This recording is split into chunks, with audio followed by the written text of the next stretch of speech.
திருப்பரங்குன்றம் மலையுடைய அந்த ஃபுல் வியூவை பார்ப்போம்.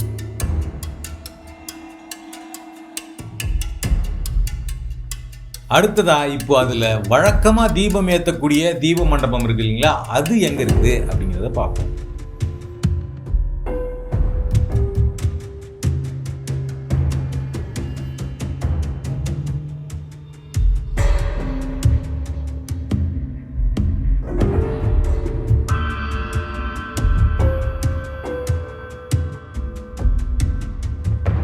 அடுத்ததா இந்து முன்னணி பாஜக மாதிரியான அமைப்புகள் இதுதான் தீபத்தூண் அப்படின்னு கிளைம் பண்ணக்கூடிய அந்த கல் தூண் அது எங்க இருக்குது அப்படிங்கிறத பார்ப்போம்.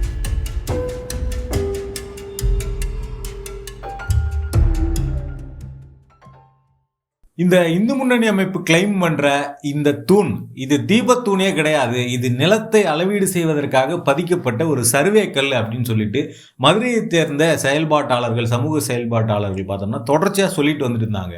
இப்போ அது சர்வே கல் தான் அப்படின்னு சொல்றதுக்கு ஆதாரமா புதிய ஆதாரங்கள், சில முக்கியமான ஆதாரங்கள் வெளில வந்திருக்கு.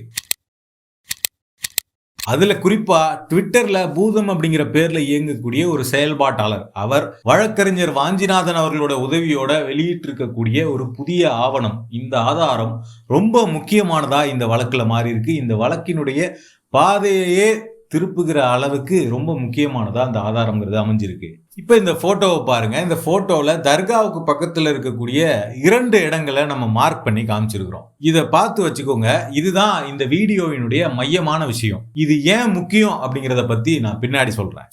இப்போ இவங்க எப்படி இது சர்வேக்கல் அப்படிங்கிறதுக்கு ஆதாரத்தை காட்டுறோம் அப்படின்னு சொல்லிட்டு சில ஆதாரங்களை காட்டுறாங்களோ, அதே மாதிரி பாஜக இந்து முன்னணி தரப்புல இருந்து என்ன சொல்றாங்கன்னா, இல்ல தர்கா பக்கத்துல இருக்கிறது தான் தீபத்தூண், அதுக்கு எங்க கிட்ட ஆதாரம் இருக்குது அப்படின்னு ஒரு ஆதாரத்தை காட்டுறாங்க. அது என்ன ஆதாரம், அந்த ஆதாரத்துல உண்மை இருக்குதா அப்படிங்கிறதையும் பின்னாடி பார்ப்போம். முதல்ல நம்ம தெரிஞ்சுக்க வேண்டியது அப்படிங்கிறது, நாம பார்க்கிற இந்தியாவினுடைய வரைபடம் இருக்குது இல்லைங்களா, இது யாரோ 4 பேர் கற்பனையில கோடு போட்டு ஒரு டேபிள்ல உட்காந்துக்கிட்டு கோடுகளை கிறுக்கி உருவாக்குனது கிடையாது. அதே மாதிரி ஃப்ளைட்ல உயரமா பறந்துக்கிட்டு மேல இருந்து பார்த்து, ஓ இந்தியா இப்படிதான் இருக்குது, இங்க எங்கெல்லாம் கோடு போடணும், தமிழ்நாடு இதுல இப்படி இருக்குது, இங்க கோடு போடணும் அப்படின்னு சொல்லி உருவாக்கப்பட்டதும் கிடையாது. இன்னைக்கு இருக்கக்கூடிய நவீன சேட்டலைட் டெக்னாலஜி எதுவுமே இல்லாம ஊரா சுத்தி மலையா ஏறி மொத்த நிலத்தையும் அளந்து எக்கச்சக்க பேர் அவங்களுடைய உழைப்பை கொட்டி உருவாக்கப்பட்டதுதான் இன்னைக்கு நாம பார்க்கக்கூடிய இந்த வரைபடம் அப்படிங்கிறது. இந்தியாவினுடைய மொத்த நிலத்தையும் அளவிடுறதுக்காக என்ன பண்ணாங்கன்னா, ஒவ்வொரு ரீஜியனா சின்ன சின்ன முக்கோணங்களா பிரிச்சு கிரேட் ட்ரிக்னாமெட்ரிக்கல் சர்வே அப்படிங்கிற பேர்ல முக்கோணவியல் அடிப்படையில ஒரு மிகப்பெரிய சர்வே பார்த்தோம்னா 1800களில் தொடங்கி நடத்தப்பட்டுச்சு. வில்லியம் லாம்ப்டன் அப்படிங்கிறவர் தான் இந்த சர்வேவை நடத்துறதுல முக்கியமானவர். இந்த சர்வேவுக்காக தியோடிலைட் அப்படிங்கிற ஒரு டூல் முக்கியமா பயன்படுத்தப்பட்டுச்சு.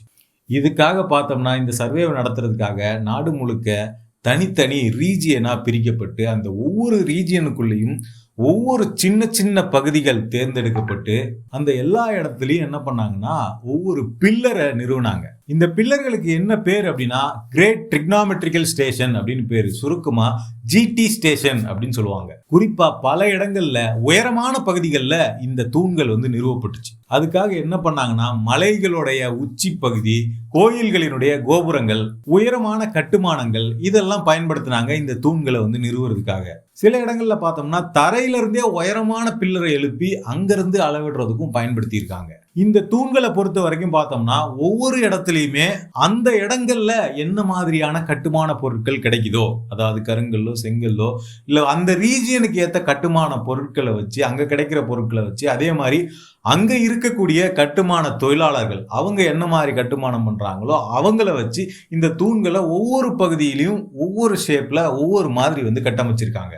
இதை நாங்க எப்படியெல்லாம் கட்டி எழுப்பணும், ஒவ்வொரு பகுதியும் என்ன மாதிரியான சேலஞ்சஸ் இருந்தது, சில பகுதிகளில் கல் கிடைக்காத இடத்துல என்ன மாதிரி நாங்க செட் பண்ணோம் அப்படின்லாம் இந்த பணியை செய்யும் போது அவங்களுக்கு எழுந்த எல்லா சேலஞ்சஸ் பத்தியும் இதுல வேலை செய்த அதிகாரிகள் அவங்களே எல்லாத்தையுமே பர்ஃபெக்டா டாக்குமெண்ட் பண்ணியிருக்காங்க. பட் இந்த எல்லா தூண்லையும் பார்த்தோம்னா சின்ன சின்ன சிமிலாரிட்டிஸ் மெயின்டைன் பண்ணியிருக்காங்க. அதாவது வடிவங்கள் வேறா இருக்கலாம், உயரங்கள் வேறா இருக்கலாம், எல்லாமே வேறா இருந்தாலும் ஒரு சின்ன சின்ன சிமிலாரிட்டிஸ் மட்டும் இந்த எல்லா தூண்லையும் பயன்படுத்தப்பட்டிருக்கு. அதே மாதிரி குறிப்பா அந்த எல்லா தூணுமே அந்த தூணின் மேல அந்த தியோடிலைட் கருவியை ஃபிக்ஸ் பண்ணி அளவீடு செய்யறதுக்கு ஏத்த மாதிரி தான் அந்த தூண் அப்படிங்கிறதே வடிவமைக்கப்பட்டிருக்கு. அந்த தூணுக்கு மேல ஒரு சின்ன குழி மாதிரி செட் பண்ணியிருப்பாங்க.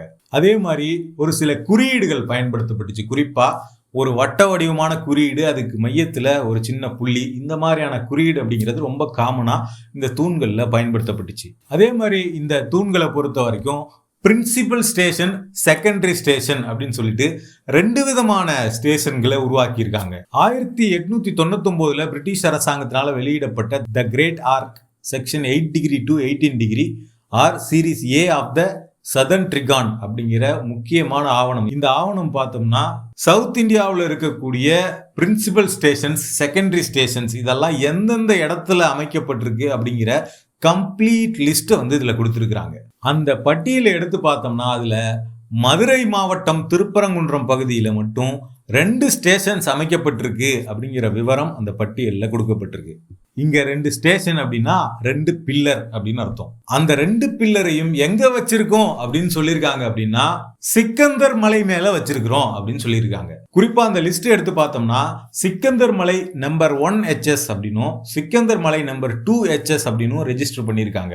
ஸோ இந்த தகவல்களுக்குள்ள நம்ம போறதுக்கு முன்னாடி முக்கியமான விஷயம் இந்த பேர் மூலமா நமக்கு தெரிய வர்றது என்னன்னா, இப்ப திருப்பரங்குன்றம் மலையை திடீர்னு இப்பதான் புதுசா மத நல்லிணக்கத்தை கெடுக்கணும் அப்படிங்கிற நோக்கத்தோட, இந்துக்களுடைய சொத்துக்களை அபகரிக்கணும் அப்படிங்கிற நோக்கத்தோட முஸ்லீம்கள் புதுசா இப்போதான் இந்த மலையை திடீர்னு சிக்கந்தர் மலைன்னு அழைக்க ஆரம்பிச்சிருக்கிறாங்க அப்படின்னு ஒரு கேம்பெயின் நடத்தப்பட்டு இது பெரிய அளவுல முஸ்லீம்களுக்கு எதிரான மதவெறியாக மதுரை முழுக்க இந்த பிரச்சாரம் நடத்தப்பட்டுச்சு. ஆனா இந்த ஆவணத்தின் மூலமாக நமக்கு தெரிய வர்றது என்ன அப்படின்னா 1899 வெளியிட்ட பிரிட்டிஷ் கால ஆவணத்திலேயே திருப்பரங்குன்றம் மலையை சிக்கந்தர் மலை என்று எழுதுகிற வழக்கம் இருந்திருக்கிறது.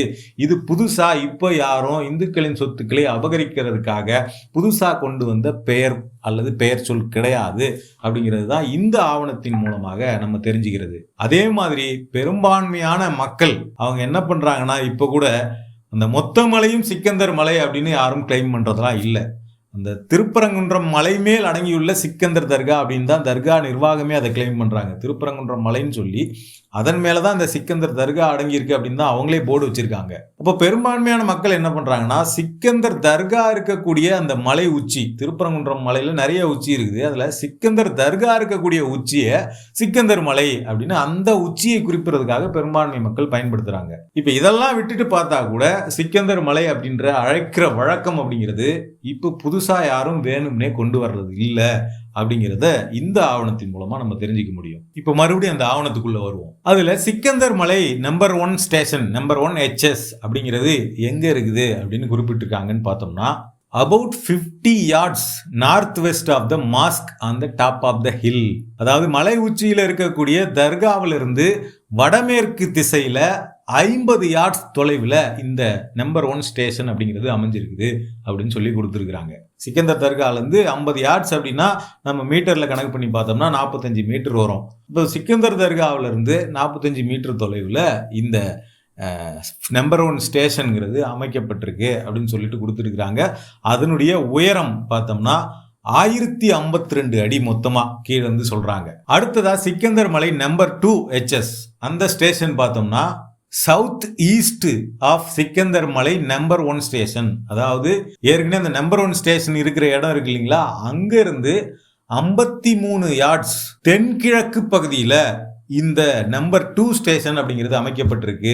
குறிப்பா அந்த நம்பர் 2 ஸ்டேஷன் பார்த்தோம்னா marked nearly in the centre of the platform of the mosque. அதாவது மாஸ்க்கு பக்கத்திலேயே அந்த 2வது ஸ்டேஷன் அப்படிங்கிறது அமைக்கப்பட்டிருக்கு அப்படிங்கறத சொல்லியிருக்கிறாங்க. அப்ப 2வது ஸ்டேஷனுடைய ஹைட் பார்த்தோம்னா அது கீழே இருந்து 1070 அடியில இருக்குது அப்படிங்கிறத குறிப்பிட்டிருக்காங்க. அப்ப இதுல இருந்து நம்ம புரிஞ்சுக்க வேண்டியது என்ன அப்படின்னா நம்பர் 1 ஸ்டேஷனை விட நம்பர் 2 ஸ்டேஷன் அப்படிங்கிறது 18 அடி உயரத்தில் இருக்கிறது அப்படிங்கிறத அவங்க குறிப்பிட்டிருக்காங்க. இப்போ இந்த போட்டோவுக்கு நம்ம மறுபடியும் வருவோம். இந்த மார்க் பண்ணி காமிச்சோம் இல்லைங்களா, அந்த போட்டோவுக்கு மறுபடியும் வருவோம். அந்த போட்டோவில் பார்த்தோம்னா தர்காவுக்கு முதல் மார்க் அப்படிங்கிறது தர்காவுக்கு பக்கத்திலே இருக்குது. 2வது மார்க் அப்படிங்கிறது தர்காவில இருந்து கொஞ்சம் தூரம் தள்ளி கொஞ்சம் கீழே இருக்குது.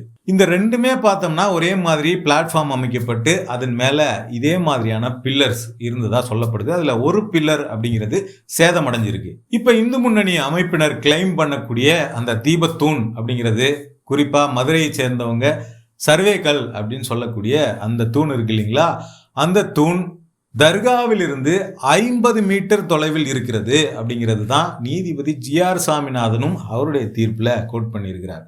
அப்போ இதில் நம்ம நம்பர் 1 HS எங்கே இருக்குது அப்படின்னு போட்டிருக்காங்கன்னா, தர்காவிலிருந்து 50 யார்ட்ஸ் தொலைவு, கிட்டத்தட்ட 45 மீட்டர். அப்போ தர்காவிலிருந்து 50 யார்ட்ஸ் தொலைவில் இருக்கக்கூடிய அந்த தூண் அப்படிங்கிறது தான் ஸ்டேஷன் நம்பர் 1 அப்படின்னு இந்த ஆவணத்தில் குறிப்பிட்டிருக்கிறாங்க.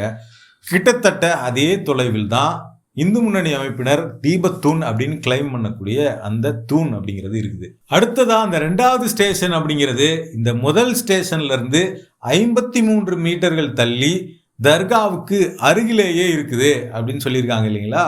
அந்த தர்காவுக்கு அருகில் நம்ம மார்க் பண்ணியிருக்கக்கூடிய அந்த 2வது பாயிண்ட், அதாவது அங்கே ஏற்கனவே ஒரு தூண் இருந்து அது சேதம் அடைஞ்சிருக்குது, அந்த 2வது பாயிண்ட் அந்த இடத்துல இருக்கிறத பார்க்க முடியுது. சரி, இந்த 2 தூண் இருக்கிறத வச்சு மட்டுமே இதை இதுதான் அந்த ஜிடி ஸ்டேஷன் சொல்லிட முடியுமா அப்படின்னா, இந்த ஜிடி ஸ்டேஷன் அப்படிங்கிறது என்ன மாதிரியான வடிவத்தில் அமைக்கப்பட்டிருக்கும் அப்படின்னு சொல்லிட்டு ஃப்ரண்ட்லைன் இதழில் 2003 ஒரு கட்டுரை வெளியாகி இருந்தது. அந்த கட்டுரையில் இந்த ஜிடி ஸ்டேஷன்களுடைய வடிவங்களை பற்றி சொல்றாங்க. அதில் என்ன சொல்றாங்கன்னா, a typical GTS station consists of a square or rectangular shaped platform.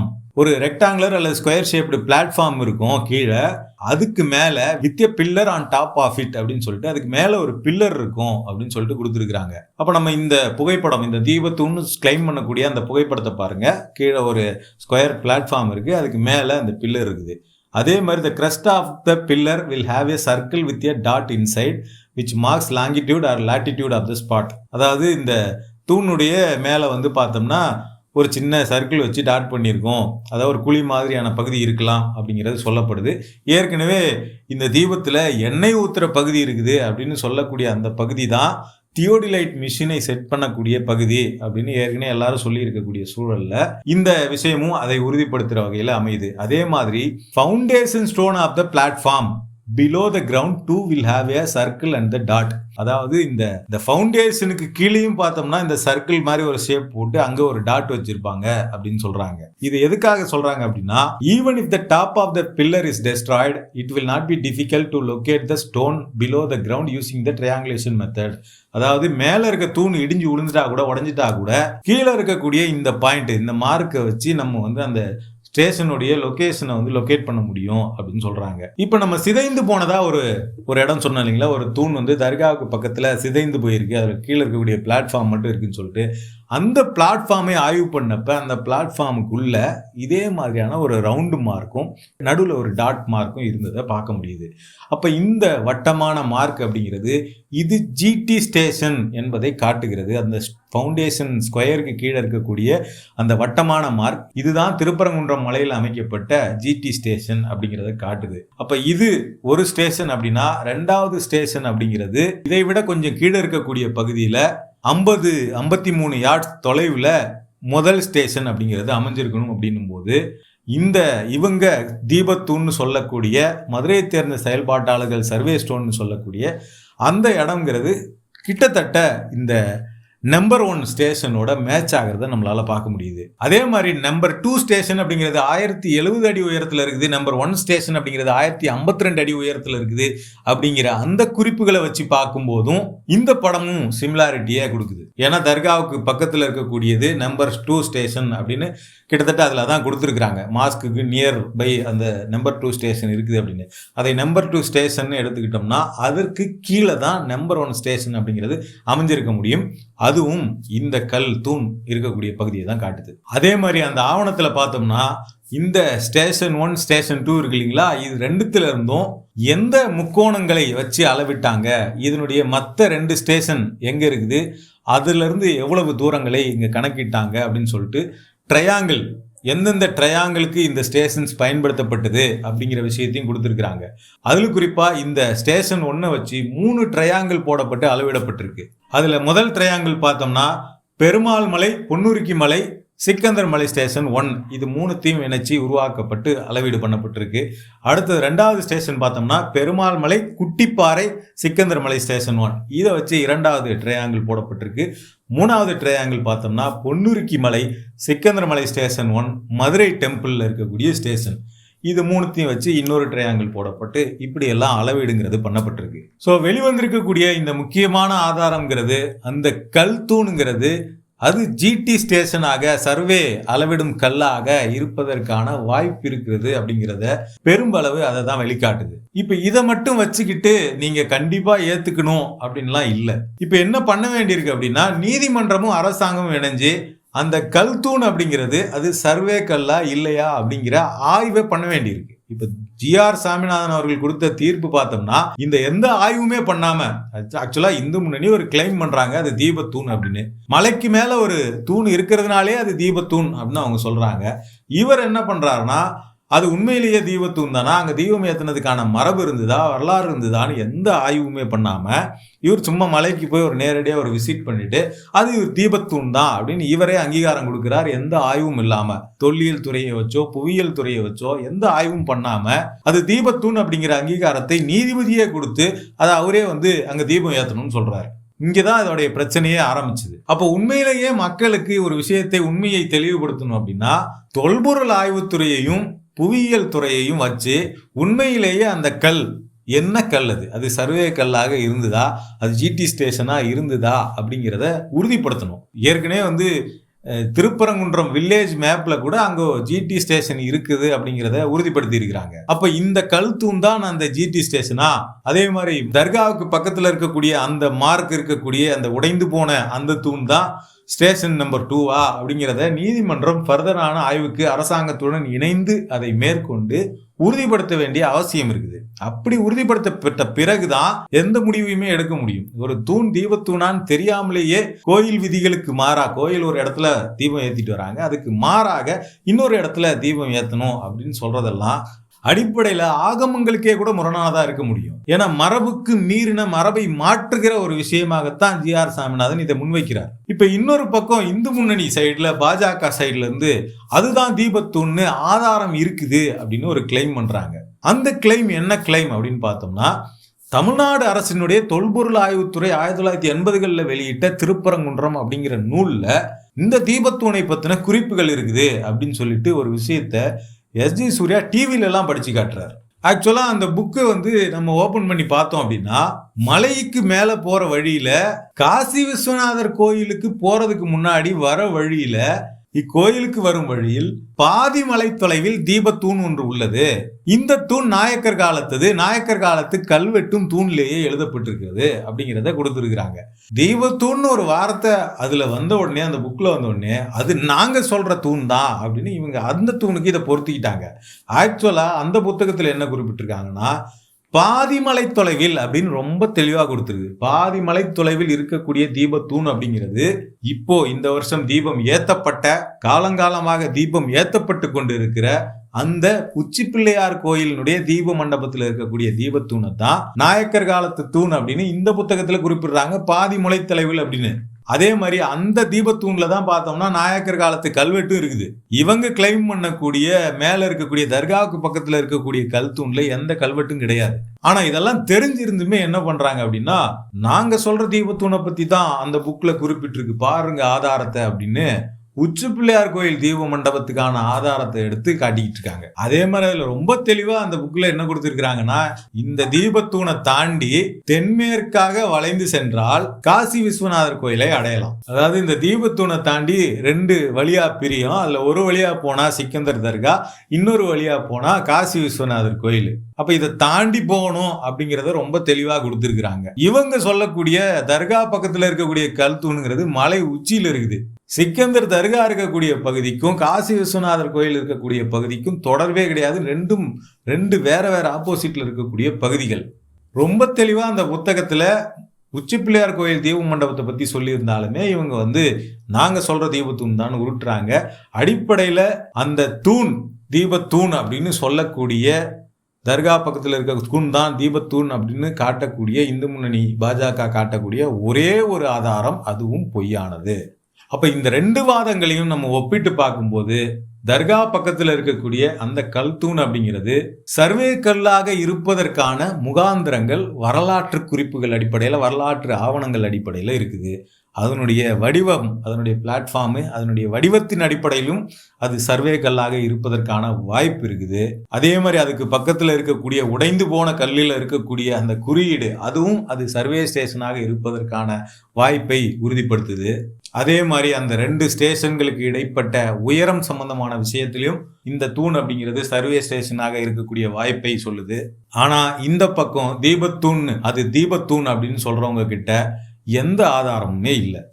வரலாற்று ரீதியாகவும் இல்லை, ஆவணங்கள் ரீதியாகவும் இல்லை, இலக்கிய ரீதியாகவும் இல்லை, எதுவுமே இல்லை. அதே மாதிரி ஒரு கோயில்ல 2 ராஜதீபம் ஏத்துறதுங்கிறது ஆகம விதிகளின் கீழ் வருமானு கேட்டா அதுவும் தெரியாது. அப்ப தெள்ளத்தெளிவாக இது சர்வே தூணாக இருப்பதற்கான முகாந்திரம் இருக்கிறது அப்படிங்கிற வாதம் உறுதி பண்ணப்பட்டிருக்கு. அது சர்வே தூண் தானா இல்லையாங்கிற முடிவை கூட 2வது வச்சுக்குவோம். அது சர்வே தூணாக இருப்பதற்கான முகாந்திரம் இருக்குது அப்படிங்கிறது இந்த ஆவணங்கள் மூலமா உறுதியாயிருக்கு. அப்ப நீதிமன்றம் என்ன பண்ணணும் அப்படின்னா, இப்போ ஒரு முகாந்திரம் உறுதியானதுனால நீதிமன்றம் ஃபர்தராக அரசாங்கத்துடன் சேர்ந்து இந்த தூணை ஆய்வுக்கு உட்படுத்தணும். இந்த தூண்ல தீபம் ஏத்துனதுக்கான வரலாறு இருக்கா இல்லையான்னு பார்க்கணும். 2வது இது சர்வே தூணாக இருப்பதற்கான வாய்ப்பு இருக்குதாங்கிற ஃபர்தர் ஆய்வு பண்ணி இது என்ன தூண் அப்படிங்கிறதை உறுதி பண்ண பிறகுதான் அடுத்த நடவடிக்கை நோக்கியே போக முடியும். அதனால இப்படியான ஆய்வுகள் எதுவுமே இல்லாம அவசர கதியில் ஒரு தீர்ப்பை கொடுத்தா, அதுவும் ஒரு மத ரீதியான சிக்கல் இருக்கக்கூடிய ஒரு விஷயத்துல இப்படியான ஒரு தீர்ப்பை கொடுக்கும்போது நீதிமன்றமே ஒரு அமைதியாக இருக்கக்கூடிய மாநிலத்தினுடைய மத நல்லிணக்கத்தை கெடுத்துவிட்ட அந்த விஷயத்துல ஈடுபட்ட கூடாது அப்படிங்கிறது தான் ரொம்ப முக்கியமானது. அப்ப அந்த கல் தூண் அப்படிங்கிறது என்ன தூண் அப்படிங்கிற ஆய்வை ஃபர்தராக ரொம்ப டீட்டெயிலாக பண்ண வேண்டியிருக்கு. இந்த முயற்சியில் தமிழ்நாடு அரசு இறங்க வேண்டும் அப்படிங்கிறது தான் மதுரையினுடைய அமைதியை பாதுகாக்கிற நினைக்கிற எல்லாருடைய விஷயமாகவும் இருக்கு.